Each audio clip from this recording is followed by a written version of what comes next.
During the Tulsa race massacre, a lawyer stood up for his community and his family and took his case to the Oklahoma Supreme Court and won. His name was B.C. Franklin. Franklin had one child, John Hope Franklin, who stood up for American history and also left quite an impact on the city of Tulsa. Tonight, we're taking a closer look at the Franklin family legacy.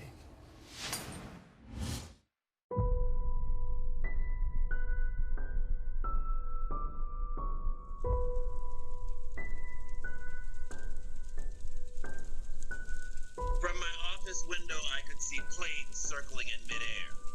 They grew in number and hummed and darted and dipped low. Down East Archer, I saw the old Midway Hotel on fire, burning from its top. Then another and another and another building began to burn from the top. A first-hand account of the destruction during the Tulsa race massacre. Words penned by B.C. Franklin, read by his grandson, John Witt. I feared now an explosion and decided to try and move to safer quarters. Sidewalks were literally covered with burning turpentine balls. B.C. Franklin's law office on Greenwood was one of 191 businesses destroyed, but that didn't stop him from practicing law. Franklin and his team helped others with insurance claims under a tent provided by the American Red Cross. Because of B.C. Franklin, there really is now a Greenwood. Reuben Gant is the executive director of the John Hope Franklin Reconciliation Park and a friend of the family. He tells me thanks to B.C.'s tenacity and knowledge of the law, black business owners were able to rebuild on Greenwood, even when the city made it nearly economically impossible, with a clause that new buildings needed to be built with fire-retardant material. And it actually went before the Oklahoma Supreme Court. In 1921, B.C. won the lawsuit. That in itself is a monumental historical event because who would imagine that a black lawyer in 1921 representing a black community before the Oklahoma Supreme Court would prevail in a lawsuit.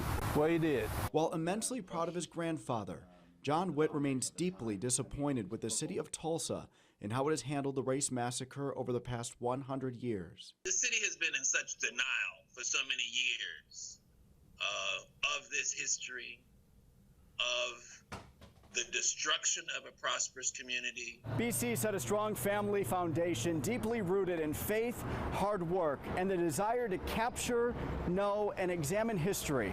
Values passed down to his only child, John Hope Franklin. There was a shoe store, there was a grocery store. John Hope Franklin dedicated his life to American history, educated at Harvard, an author, professor, public speaker, civil rights advocate, and scholar. He grew up in segregated America, and an America that did not want to hear the truth of its history.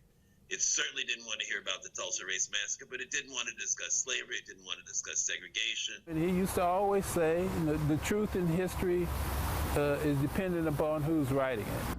You can achieve a lot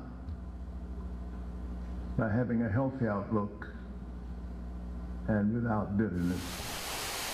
It's fitting that in a nationally recognized park that bears his name, the story of determination, resilience, and hope lives on in the Greenwood District. It's a great place to come. It's the destination for people from around the world coming to learn Tulsa's story. So how would John Hope and his father feel about where we are today? I can't breathe! I can't breathe! Where we are in Oklahoma, Tulsa, in Greenwood.